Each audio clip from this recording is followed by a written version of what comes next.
Assalamualaikum warahmatullahi wabarakatuh. Waalaikumsalam warahmatullahi wabarakatuh.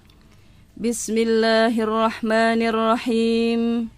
Alhamdulillahi rabbil alamin. Ar-Rahmanir-Rahim. Maliki yaumiddin. Iyyaka na'budu wa iyyaka nasta'in. Ihdinas siratal mustaqim. Siratal ladzina an'amta 'alaihim ghairil maghdubi 'alaihim waladdallin. Amin. Pendengar RRI yang berbahagia, alhamdulillah sampai saat ini kita masih diberi umur panjang oleh Allah. Mudah-mudahan kita ditolong, dibimbing oleh Allah, dapat memanfaatkan sisa umur kita ini untuk meningkatkan ketaatan kepadanya. Semoga kita dapat menggapai kebahagiaan dunia dan akhirat. Amin. Pendengar yang berbahagia, saya Mihmidati Al-Faizah Afif dari Pondok Pesantren Nurul Faizah Rungkut Surabaya.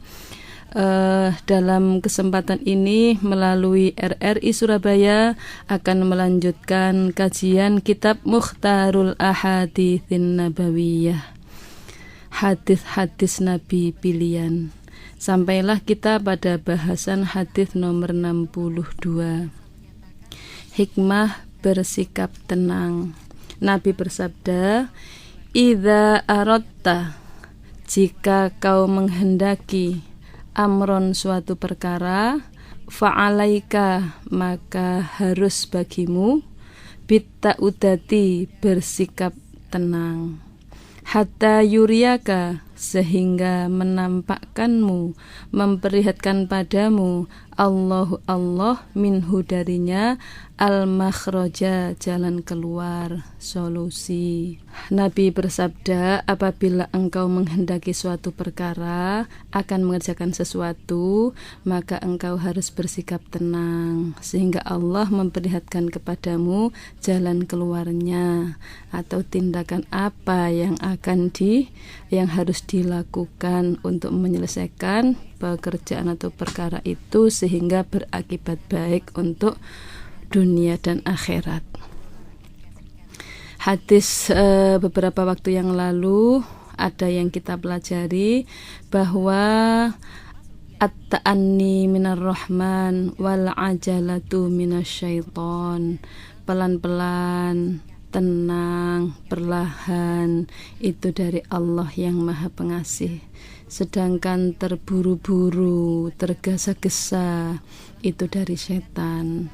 Hadis ini juga menyebutkan bahwa salah satu dari hikmah yang terkandung dalam bertindak secara perlahan-lahan, secara hati-hati, secara tenang, itu antara lain akan ditunjukkan jalan keluarnya oleh Allah Subhanahu wa ta'ala. Atau dengan kata lain, bila kita bertindak mengerjakan sesuatu, maka kita harus melakukannya dengan tenang, dengan penuh perhitungan, dengan penuh pemikiran, dengan hati-hati. Apabila kita kerjakan hal-hal yang kita lakukan itu dengan sikap tersebut, maka Allah akan memberikan kemudahan, akan memberikan jalan keluar, sehingga kita dapat menyelesaikan dengan baik sesuai dengan apa yang diharapkan, sesuai dengan apa yang dibolehkan, dianggap baik oleh Allah Subhanahu wa ta'ala dan oleh pelakunya. Kalau kita lihat pada pepatah bahasa Indonesia disebutkan, biar lambat asal selamat. Memang tenang itu berarti penuh perhitungan, tidak terburu-buru, tidak tergesa-gesa.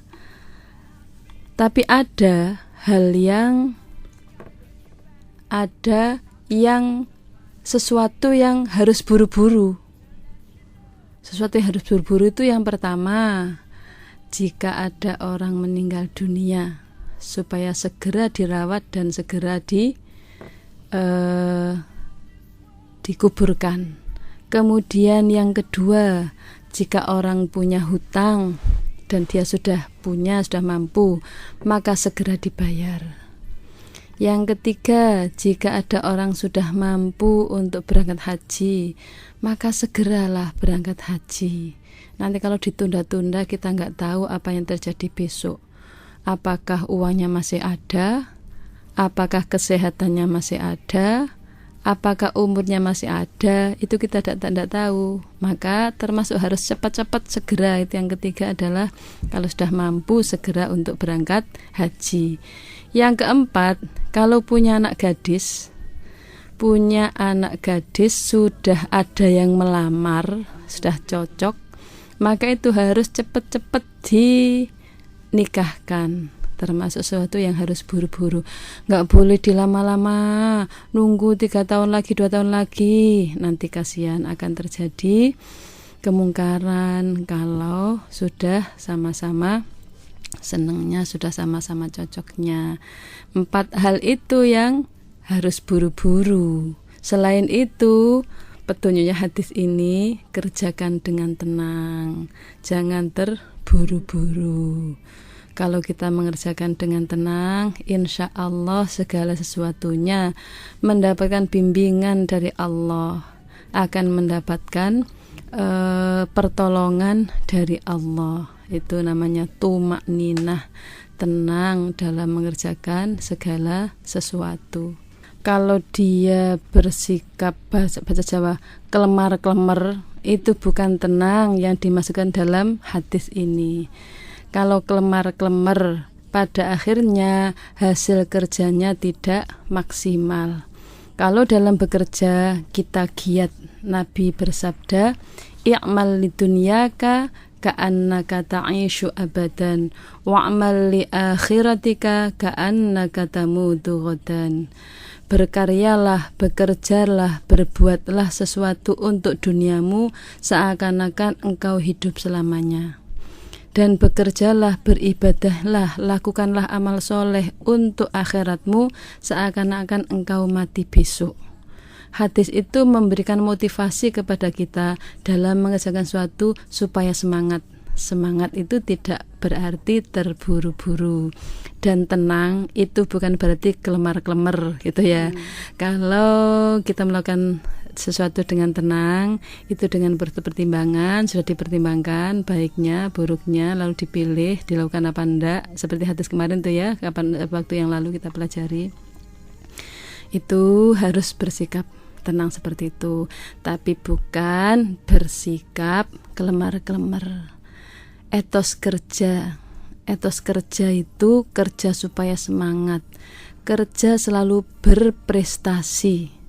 Bekerjalah dengan semangat yang tinggi seakan-akan kita hidup selamanya. Nggak berarti itu kerja terus lupa sholat, bukan itu. Kalau bekerja kita semangat, kita raih prestasi, kita selalu tingkatkan prestasi. Tapi kalau sudah ibadah yang khusyuk seakan-akan besok meninggal. Kita bayangkan besok kita mati, berarti kita benar-benar menghadap Allah, benar-benar mohon ampun kepada Allah, benar-benar khusyuk dalam beribadah, seakan-akan mati besok. Sehingga apa yang kita lakukan semuanya mengandung kebaikan. Ada peningkatan prestasi kerja, prestasi ibadah. Bukan dibalik, kalau pas kerja ingat mati, jadi malas, kalau gunane kerja mari ngono mati gitu. Pas ibadah ingat dunia, jadi nggak khusyuk, jadi ngelamun aja sholatnya misalnya, masya Allah, bukan itu. Jadi dalam bekerja tidak dibenarkan pula bersifat yang lembek, yang pemalas, yang pelan-pelannya bukan pelan-pelan dalam bersikap, tapi pelan-pelan dalam bekerja kelemar-kelemar. Ya pada akhirnya teman-temannya misalnya menyelesaikan tahajud sekian ratus, dia dapat sekian puluh.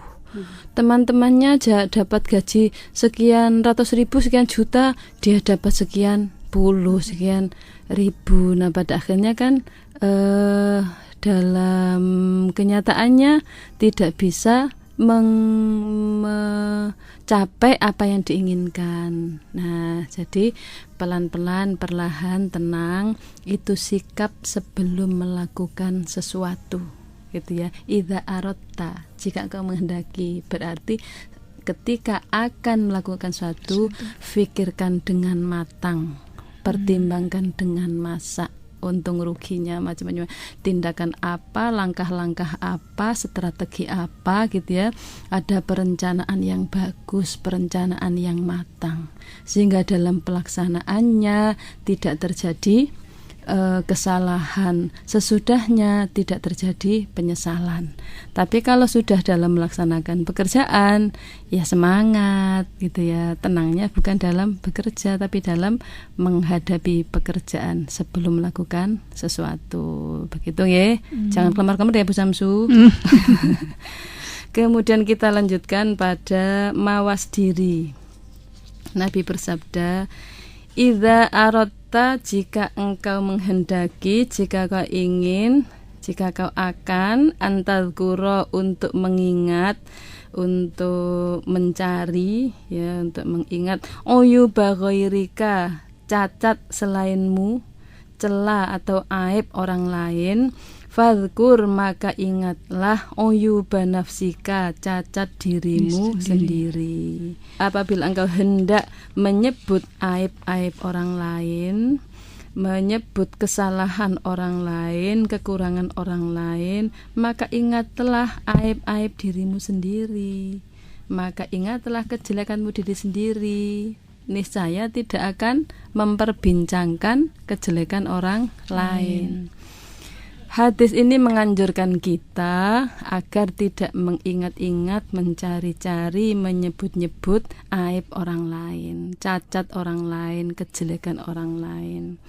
Oleh karena itu, apabila kita hendak menyebut aib orang lain, maka hendaklah kita mengingat terlebih dahulu cacat kita, kejelekan kita, kekurangan kita, aib yang ada pada diri kita, sehingga kita tidak merasa bersih, tidak merasa suci, tidak merasa lebih baik daripada keaiban orang lain, tidak merasa bersih dari segala kekurangan. Dan pada akhirnya kita tidak akan menyebut-nyebut kesalahan orang lain.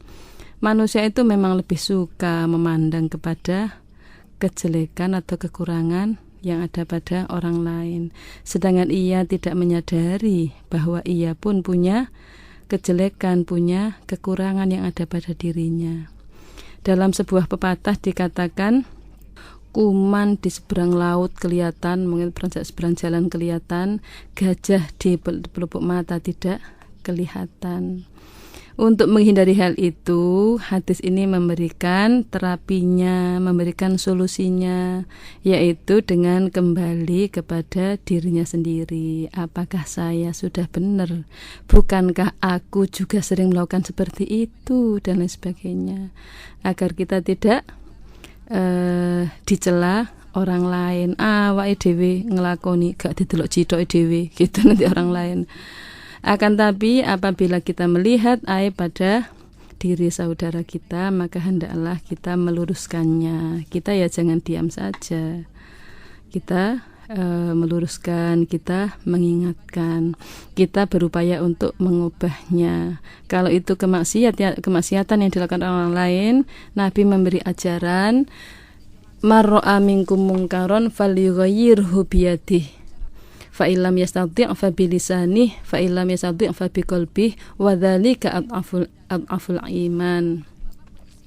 Barang siapa melihat kemungkaran, melihat kesalahan, melihat kemaksiatan, melihat kedurhakaan, melihat kejahatan yang dilakukan orang lain, maka supaya ia merubahnya, falyughayyirhu, maka rubahlah ia, biyadih, dengan tangan, dengan kekuasaan. Kalau jadi RT ada orang berbuat jahat, berbuat dosa, berbuat kemaksiatan, sebagai RT punya hak untuk membubarkan, ya. Kalau itu melanggar hukum, baik hukum negara maupun agama. Kalau sebagai RW juga demikian, punya hak sebagai, pokoknya punya kekuasaan. Kalau tidak punya kekuasaan, saya orang biasa, tidak punya kekuasaan, itu saya mubarkan, wah saya malah dimusuhi orang banyak misalnya.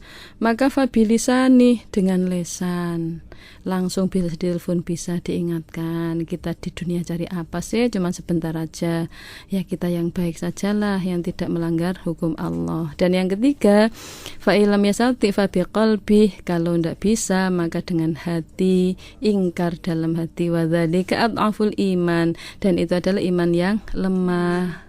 Berarti terhadap kesalahan, terhadap durhaka, terhadap dosa yang dilakukan oleh orang lain, jika kita tidak bisa berbuat sesuatu untuk merubahnya, untuk mengajaknya pada kebaikan, maka minimal hati kita harus ingkar bahwa itu adalah hal yang dilarang oleh Allah. Itu kita masih punya iman tapi lemah. Ya kalau sampai seperti itu nggak ada, maka iman yang lemah pun nggak punya. Ada kemaksiatan, ia ikut setuju, berarti iman yang lemah pun dia nggak punya. Nanti kalau sholat, kalau istighfar, kalau zikir, kalau amal soleh, maka imannya datang lagi. Begitulah imannya, naik turun, datang pergi. Ada pertanyaan Bu Samsu? Ya. Sekarang tadi sudah disebutkan oleh Ibu dalam suatu ketatanegaraan, maksudnya RW ditegur, RT ditegur. Sekarang menegur. Tapi kalau sekarang dalam rumah tangga, ada pemimpinnya, kepala rumah tangga itu ditegur padahal dia salah, dia tidak mau ditegur padahal itu salah. Kita harusnya bagaimana, Ibu? Oh iya, kalau dalam rumah tangga pemimpinnya itu ayah, suami. Suaminya menegur, suaminya mengingatkan, suaminya melarang, tapi tidak mau. Bagaimana? Nah, sikap pertama adalah wastobir alaiha, sabarlah mendidik pada keluarga itu. Ya diajak, tetap diajak meninggalkan aib, meninggalkan kejahatan, meninggalkan kemaksiatan. Kalau sudah tidak mempan, maka Allah berfirman, fa innama 'alaikal balagh, sesungguhnya kewajiban adalah menyampaikan. Kalau sudah disampaikan, ya sudah. Tetapi kalau berhubungan dengan kewajiban suami, kewajiban orang tua pada anak, kewajiban mendidik, maka tidak boleh bersikap gak gelem ya wis, gak gelem salat ya wis, itu gak bisa. Karena mereka adalah harus mendidik. Cara mendidiknya bagaimana? Yang pertama itu diberi ilmu, diberitahu sholat itu apa, kalau ninggal sholat itu bagaimana, melakukan kemaksiatan itu bagaimana, lalu sanksinya apa, akibatnya apa. Kalau sudah diberitahu, yang kedua diberi contoh. Pendidiknya harusnya ngasih contoh, bapaknya, ibunya ngasih contoh pada anaknya, suaminya ngasih contoh pada istrinya gitu. Kalau sudah diberi contoh, selanjutnya diajak. Kalau itu kebaikan, diajak bersama-sama. Ayo sholat, ayo ngaji, ayo zikir, ayo beramal, itu diajak. Diajak berarti bersama-sama. Kalau sudah diajak, diperintah juga. Kalau nggak sama-sama, kemudian diawasi apa benar anak-anak saya, istri saya sudah baik, diawasi. Kemudian kalau sudah diawasi, diberi untuk semangatnya, diajak kompetisi. Ayo akeh-akehan, sapa sedekah akeh hari ini misalnya, diajak kompetisi. Ayo akeh-akehan, sapa sing ngaji luwih akeh gitu. Ayo api-apian, itu kompetisi. Kemudian baru ada larangan, dilarang. Jangan gitu, jangan nyuri, jangan tengkar, jangan baru ada larangan. Kalau sudah dikasih tahapan dari pertama sampai ke-6 dilarang tadi masih juga nggak benar, baru diberi hukuman ghairu mubarrihin, hukuman yang tidak melukai, baik melukai fisik maupun melukai psikis. Jangan hukuman yang melukai hatinya atau melukai badannya apalagi. Cukup sanksi sosial ya. Ayah benci kalau gitu, itu ibu nggak suka, itu kan sudah hukuman sosial. Atau mungkin kalau nggak sholat nggak dikasih uang jajan besok misalnya, itu hanya sekedar adalah hukuman supaya mereka mau melakukan apa yang dididikkan itu. Kemudian Yang tidak kalah penting adalah didoakan. Guru mendoakan murid, ayah mendoakan istri, mendoakan anak, ibu mendoakan suami, mendoakan anak, anak mendoakan orang tua. Saling doa. Doa kepada Allah itu sangat tinggi manfaatnya. Karena untuk merubah anak nakal menjadi baik itu nggak bisa kalau manusia. Allah yang maha bisa untuk merubahnya. Maka kita mohon kepada Allah. Nah, dengan demikian doa itu sangat besar artinya bagi kebaikan seseorang. Seperti itu ya. Jadi di rumah harus bersikap tegas, harus bisa memberi contoh yang baik, harus bisa memberikan pelajaran pendidikan yang baik. Di situ nggak berarti kalau di rumah itu kalau ada kesalahan lalu kita nggak bisa merubahnya menjadi baik. Misalnya orang tuanya harus konsisten ya. Orang tuanya bilang kepada anaknya, nggak usah lihat TV waktunya sholat. Tapi orang tuanya sendiri lihat, ya nggak bisa berhasil karena dia menganggap anaknya lihat TV nggak benar waktunya sholat. Tapi dia sendiri melakukan. Itu berarti kan tahu aib orang lain, nggak tahu aibnya sendiri. Itu Nabi pernah bersabda, tuba liman syaghalahu aibuhu an uyubin nas. Berbahagialah orang yang sibuk mengoreksi dirinya sendiri, aibnya sendiri, sehingga dia tidak sempat mengoreksi atau mencari kesalahan orang lain. Nah, itu kita lanjutkan pada zuhud terhadap perkara duniawi. Nabi bersabda, "Idza aradta, jika kau ingin, ayyuhibbaka, jika mencintaimu Allah, fa'abghid, maka bencilah ad-dunya, dunia. Wa idza aradta, dan jika kau ingin, ayyuhibbaka, jika mencintaimu annasu, manusia, fama, maka sesuatu yang kana ada indaka di sisimu, min fuduliha, dari kelebihannya, fambidhu, maka serahkan ia, kelebihan itu, ilaihim, kepada mereka." Apabila engkau menginginkan Allah mencintaimu, maka berzuhudlah terhadap masalah dunia. Zuhud itu arti aslinya itu membenci. Dan apabila engkau menginginkan orang-orang lain mencintai dirimu, maka berikanlah kelebihan harta benda yang ada pada dirimu kepada mereka. Nah, zuhud kepada dunia berarti berhati-hati tentang masalah dunia. Benci pada dunia enggak berarti menghindari, tetapi bukan pusat perhatiannya untuk dunia, tetapi dunia sebagai